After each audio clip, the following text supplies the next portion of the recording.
Ono jaloolchuu isaanii ibse. Naannoo Amaaraatti hoogganaan paartii badhaadhinaa akka ture Girmaa Yeshitilaa namoota 5 haleela kamis dabree raawwataa jifaman keessa tokko ta'uu mootummaan beeksise.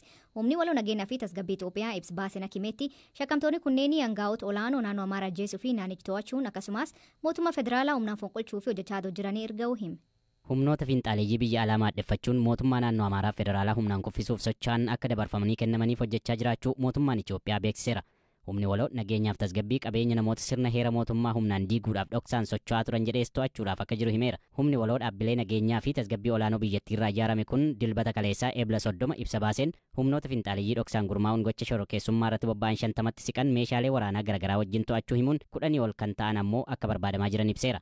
Biyya keessaa fi ala ta'anii oduu sobaan biyya diiguudhaaf kanneen hojjetanii fi dhoksaan gurmaa'anii gochaa shororkeessummaa irratti kanneen bobba'an irratti qorannoon geggeeffamaa akka jiruu fi humnoonni shororkeessaa jedhaman kunneen biyya keessa jiraatanii poolisii idil addunyaa yookiin interpooliin akkasumas dhaabbilee nageenyaa biyyootaa waliin ta'uun dabarfamanii kennamuun akka seeratti dhiyaatan gochuuf cimsee akka hojjetu beekseera mootummaan. Humni waloo nageenyaa fi tasgabbii Itoophiyaa ibsa baaseen akka himetti shakkamtoonni kunneen aangawoota olaanoo naannoo Amaaraa ajjeesuu irratti qiyyaafachuun sirna mootummaa humnaan erga diiganii booda caasaa mootummaa naannichaa to'achuun mootummaa federaalaa humnaan fonqolchuun keessaaf alatti gurmaa'uun qindoominaan hojjetaa osoo jiranii irra gaheera. Humni waloo kun humnoota fiinxaaleeyyii naannoo Amaaraatti aangoo naannichaa humnaan qabachuuf socho'an irratti tarkaanfii seeraa keessa deebii hin qabne fudhachaa jiraachuu eebla 28 beeksisee ture. Ibsi humna waloo kanaa kabahee itti gaafatamaan paartii badhaadhinaa naannoo Amaaraa obbo Girmaa Yeshixilaa humnoota fiinxaaleeyyii kanaan ajjeefamuu hordofeeti. Ibsa har'a miidiyaa biyya keessaaf ergameen ammoo itti fufee tarkaanfii fudhataa akka jiru himuun namoota dhuunfaa fi miidiyaalee kana irratti hirmaatan adda baasuun ibseera. Damee siyaasaa, loltummaa, inteliijensii, faayinaansii fi miidiyaa garee fiinxaaleeyyii kanaa akka hoogganu nama Dr. Wandasan Asaffaa jedhamu akka ta'e ibsicheereera. Dameen kun miseensa diyaaspooraa fiinxaaleeyyii ta'an 16 biyyoota garaagaraa jiraatan waliin hidhata uumuun deeggarsa loojistiikii fi maallaqaa argatuun naannoo Amaaraa magaalaa Baahir Daar irraa kaasee hojii hidhattoota filuu, leenjisuu, hidhachiisuu fi bobbaasuu raawwachuun sadarkaa naannoo fi federaalaatti hokkaraaf ajjechaa akka raawwataniif ergama itti kennaa akka ture hordoffiif qorannoo taasifameen bira gahamuu hima ibsichi. Ajjechaa guyyaa 2 dura miseensa hojii raawwachiiftuuf itti gaafatamaa waajjira paartii badhaadhinaa naannoo Amaaraa obbo Girmaa Yeshixilaa fi waahillan isaarratti raawwatame qindeessan hooggantoota garee fiinxaaleeyyii kanaa akka ta'an Ballaxaa Shaggaa'uu fi Mihirat Wadaajooti jedha ibsi kun. Itti dabaluunis gurmaa'iinsa dhoksaa biyya keessaaf alaatti tolfatan kanaan aanaalee Amaaraa fi naannoowwan biroo 130 ta'an keessatti namoota 450 filuun dhoksaan qopheessan fayyadamuun naannoo Amaaraatti aangoota uummanni filatu humnaan maksuun caasaa ofii isaanii bakka buusuuf hojjechaa akka turan bira gahamuu ibseera humni waloo kun. Kana malees humnoonni fiinxaaleeyyii kun humna nageenyaa naannoo Amaaraa hidhattoota ofii isaaniin bakka buusuuf qophaa'anii turanis jedhame. Gama biraan ammoo humnoonni fiinxaaleeyyii kunniin oduu sobaa uumuun holola hamaa oofuun sabaa fi amantaan adda qooduun uummata walitti buusanii mootummaa naannoo fi federaalaa kuffisuufis hojjetaa turuu isaanii ibsi humna waloo kun ni agarsiisa.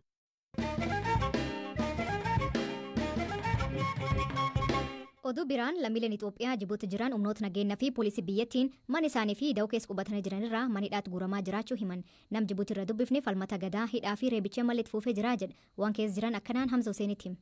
Ji'a dabira kana keessa jalqabee jamma dhuma kana jalqabataa gara guyyaa 10 jalqabee jalqabarra isaan sababa qabatanii gartee daddabarsa baala gartee sammuu nama dochoo kanaan lammiilee Itoophiyaatu biyyaan nu balleessi jira jedhanii yeroo san nama qaqqabanii turanii warra baasaboortis qabu, tiraanjees qabu, kan qabnes kan bakka dalagaatii qabanis. Daldalli sun dhuguma jira moo maal shakkaniiti moo namni daldala baala sammuu namaa dochuu deddeebisu jira moo waan beektu qabdaati? Daldala warri deddeebisu jira namni keenyaas keessatti argama sababa solomootu hunda argama garuu abbaan dinagdee isaanuma abbaan badii hin argamu sababa sanirraa kaataniiti iddii dabarraan amma jalqabanii labsine kaleessa halgadda jalqabanii kaleessa karaa isaan akka miidiyaa isaanii beeksisanii karaa nama 3,000 garuu nama 3,000 ol caala nagaa harka jaamu manni hidhaa guutamee mooraan isaa guutamtee manni hidhaa suni alatti sharaa dhaabanii fi jiranii haalli fayyaa namaa rakkisaadha yeroon tun biitti tun oowwaa dheebichaa jira bishaan atti dhugdu bishaan soogdaatii bishaan oowwoodha bishaan oowwoon kun ammoo booda qaama kan keessa si gubaa kaleessimiidha karaatti fincaan itti robbaatu simiidha ammoo beekni namni tokko biyya takka keessaa buqqa'uudhaaf meeshaa qabaa amma warra maallaqa kasaaree gara kuma dhibba Itoophiyaa fa'aa warra kasaaree jira isa biraa qabanii mana keessaa namni gaa mana fa'aa keessa kaayataame waraqaa waan hin qabneef kan jalaa fudhatamee jira kan mana fattashaa deemus mootummaan meeshaa nama fudhachiisanii waa takka labsine ganamuma jandarmaarii yookaan poolisii federaalaa kan jedhamu poolisii idilee fi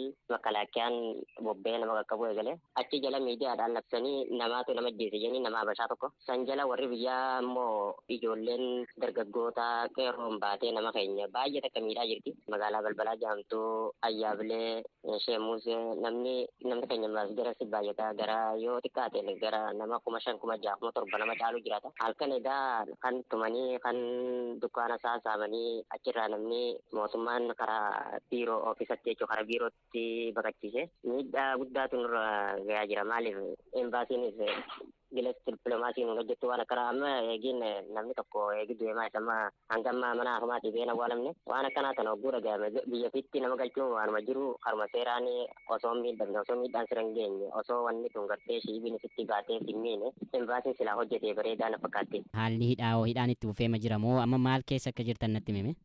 Uleen jira, dhiitichi jira, arrabsoon jira, reebamuun jira. Amma baay'inaan daa'immanii jira, haadholee hoosiftuu jira, haadholee garaa qabdu jira. Isaan kan jiraatan sharaan dhaabamee fi sharaa keessa jiranii. Beelli jira, dheebuun jira, gaa uffanni hin jiru. Yeroo tana oowwaa daa'imman waan aannan barbaadanii bishaan qabbanaawaa barbaadanii biituutiin gabaa waan ooletuuf rakkoo keessa jira rakkoo hamaa keessa jira manni keenya. Har'aan tana waan gartee ayyaana ta'eefuu har'a hin bobbaane ture. Naannawa muraasa bobba'an karaa bakka dalagaan itti baay'attu riyaadii fi kana bobba'an malee hin bobbaane. Ammoo manarra deemaa guuraa jiran manneen namni naannawa gartee namni keenya galu manarra deemanii amma boruu ni guurama jechuudha. Boruu ayyaanni har'a waan ayyaana ta'eef filatii miti boruu ni guurama. Kanneen hin qabamnes jiru amma fakkeenyaaf atiyyuu baqataa mataatee nattaasa'aa jirta. Isinoo akkamittiin haftanii egereen yookiin wabiin keessan maalii yaaddoo akkamii qabdu?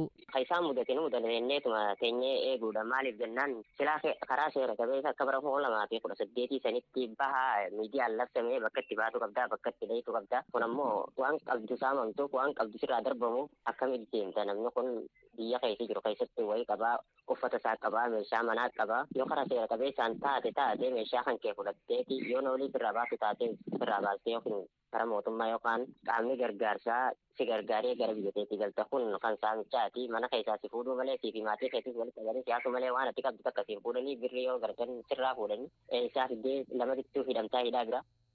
Jiraatan biraa haleellaa raawwat kanaanii lubbuu nama darbuu fi bakki hojii isaanii cufamuuf akkasumas saamamuu hima.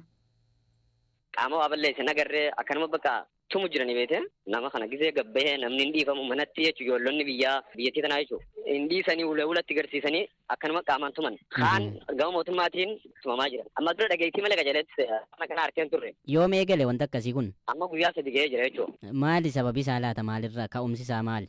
Nama mana namaa dalaguutu kiyyoo takka ajjeessuuf numa ja'anii gisee haasawaa jechuudha geenyu. Lakin qabatama waan arge fakkeenyaaf nama waa kana balleessee hin agarre lakin nama haca faqamu immoo hanqan qabu. Mootummaa ilaa jechuudha ammaan tana deemu jira jechuudha kun. Warri embasii Itoophiyaa achi jiranii waan gaafattan hin qabdanii waan jedhan hin qabanii? Ganama kana dhaynee cufaadha ayyaana jaan ganama kana dhaynee turre. Hagamma miidhaan qaqqabe faa jira yookiin namni hidhaan raawwatee maaltu raawwate amma gooluna? Hedduu jira hidhaa jechuudha guutamee hidhaa sharaa mooraan guutamee sharaatiin guutuudha. Namni hidhaa hanqan qabu tumame hanqan qabu lubbuun baate maan tanaa'u kan inni anuu beeku nama lama jira amma. Akkamitti adda baasanii hidha nama warra qaban kana? Fakkeenyaaf amma namni karaarra deemaa yoo namni mataa akkana jee matuma keessa dhawan mataa keessa dha'uu malee namuma deemu. Ayyee isinoo amma yaaddoo akkamii qabdu warri hidhamne akkamitti haftanii egereen yookiin abdiin keessan yookiin immoo wabiin keessan maal? Anamma akka mataa kiyyaatti garuu seeraanis ni jira as keessa dukkaanaas ni qabaa asii mana mataallee rifeensaa ni qabaa jireenya kiyya as keessa akkasii cufamee jira jechuudha ammaan tana cufaadha jechuudha manni kiyya cufaadha. Yoon banegaa maaliif warra biyyaa keessa jiraa miti saniif firaa cufee jira jechuudha ammaan tana. Rakkoo lammiileen Itoophiyaa Jibuuti jiran himatan kan irraa hojjettoota Itoophiyaa guyyaa hojjettoota addunyaa meeyidee Finfinnee takiin kabajni dhorkamu hoogganaan waldichaa obbo Kasaawwan Foloo BBC'tti himan. Poolisii magaala Finfinnee guyyaa hojjettoota addunyaa ilaalchisee poolis ta'ee qaamni bulchiinsa magaalichaa walga'iin beekan kamiyyuu akka hin jirre beeksise. Dhimma kan irratti Hamza Hussein obbo Kasaawwan dubbise. Guyyaan bultoota addunyaa waggaa 134 akka biyya keenyaatti waggaa 48ffaadhaaf biyya keenya keessatti kan kabajamu baranami har'a kabajneen oolle. Maaliif hin kabajne? Rakkoon maal?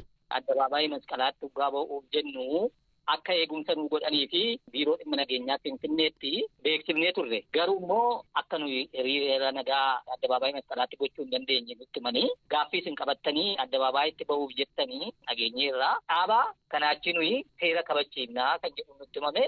Gaaffii isaan agas sodaatan sun maali? Gaaffii isin qabattanii dhiyaachuuf turtan sun? Tokkoffaan haala qala'iinsa jireenyaa irratti hojjetaan rakkoo qabaa. Mootummaan furmaata nuuf kennu. Waa'een dhimma durgoo wal qabatees jira akkasuma durgoonis waa'ee tajaajila geejjibaati qarshiin kaffalamus akkasumas isaan irratti taaksiitu citaa kun ga'uu waan hin dandeenyeef akka kunis nu ilaalamu. Lammata immoo ka'umsa miindaa xiqqaa jechuudha. Minimum wage isa jennu sana inni akka inni murtaa'uudhaaf akka inni jiraachuu qabu labsii irratti kanaan dura irratti amanamee labsii kana paarlamaan baaseera. Dambiin sun akka ba'u gaafanne seerarra waan jiruuf.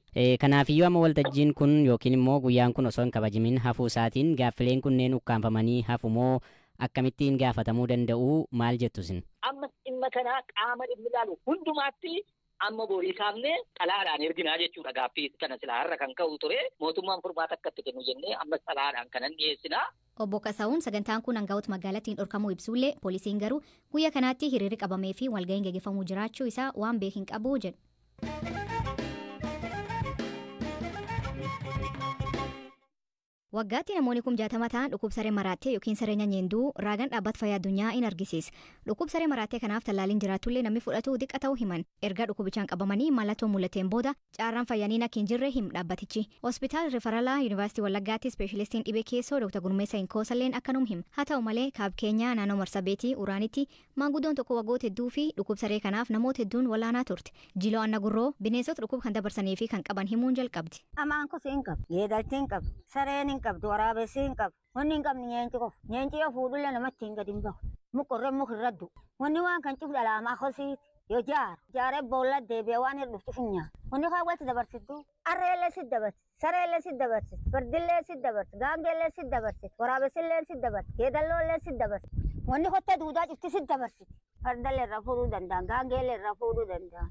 Ilkaan jalaa gubbaa qaba. Kotteen duudaa. Wanni aanan miyaan sadee nageenca ilkaan jalaa gubbaa hin qabne hin dabartadhaan. Haan hin dabarsi. Namilleen hin dabarsi. Wanni ilkaan jalaa gubbaa qaba cufti hin dabarsi. Aloonni namatti hin dabarsi. Adati foon isaaniillee nyaatti. Areesitti hin dabarsi. Ado foon isiillee nyaatti. Agaalaasitti hin dabarsi. Sareenii akkamii namaa dabarsiti? Yoo si qabdellee si dabarsi. Gororisii si dha'ullee si dabarsi. Waan kan cufa. Dhiigi si dha'ullee si dabarsi. Ammoo sareellee yoo janyee hin qabne fayyaa qabdu hin qabdu. Ati yoom jalqabdu waan qorsa han? Warri keenya hundi isaatu cirreessu. Waltum dabarsi. Ilmaan kiyyaallee cufammaa itti dabarsi dhiiraaf dubrallee. Qorsi keessan qotaa moo qorsi midhaasa moo qorsa kam? Qorsi keenya muka qotan. Nami ka wallaansa sitti hin dhufan nama kam fa'aa jiruun wallaansa. Ilaal qorsaan laal yoonni allaal akkuma amma tartariillee waa biimmanii yoo an biimme laalee adda keessatti argu yoo inni dhufan ilisa keessatti nar yoo an qorsi buusu qorsi kaanii yoonni akkam funnaaniin jedhu armaceetti nafisa kan cufla akkanuma gorooraa himimmaanii furroo wanni akkana keessa buduqqeettee buutu haadda hin qabne akka kan qofaar gargarii deebisee kaan galee kaan qorsi dhufu haa diddiga guyyaa sadii qofu dhufu. Guyyaa kan qorsun bulluqatti kennanii 30 guutaa dedanii 30 kan guutatee dhufee tufatee yaa. Sareen nyaanyee sun yookiin bineensi nyaanyee qabu kun hojii nama nyaatu akka namtu namni akkam ta'a. Yoo waliin ta'a hin ce'ee bultii 30 ga'uun ce'e bultii 28 illee wanni kun cufadhaa waliin riqabu bultii 28 geettu yoo bultii 29 ga'uun hece nam ce'ee gam dhufanii as fayyis keessa jisse akkan nam tolche. Jalqabaanoo akkamiin beekuu danda'an? Akka beekuun danda'anii inni torbuu laalanii akkasiin beekan hadhaa yoo qorsi buusan yoo torbaan tokko namni bul mul'ata. Namni fageennaa dhufee as dhufu jira. Saakulleen dhufe. Maqaa gara dirree kan cufan dhufan. Aniin tunuu gabra fulan bayin hin qabu. Fulan bayin hin qabu. Horii isaanii yoo bineensi nyaata qabu luuqqootti naqee fi qorsi buusan kennee fi bira dee. Ati namaaf horii illee ni wallaantaa? Ni wallaan. Qorsi horii kennanii fi. Namaaf horii gargarii jiru. Luuqqootti naqan. Qorsi kennaniif buusan. Inni bultii 30 gabru lakkisan horii haallee. Achumtee ta'u Iyyaa kanneen fi biraa deemu luuqqootti naqee abbaa buufata. namni amma tureefaa hawaniin kun nyaatee hadhaan keessa tursiin dhufanii. Hacee maraatallee jedhu asum keessa buusu. Kabakkeen dabartee qorsi liqimsuu dadhabintu. Qorsi liqimsiin fayyi. Wanni akkuma saree haan dutaniini yoo sareen kee kaatee lubbuu seentu danda'ee qorsin dhufu. Hojaan akka namaa wallaantan kana. Beesee namirra fudhatanii.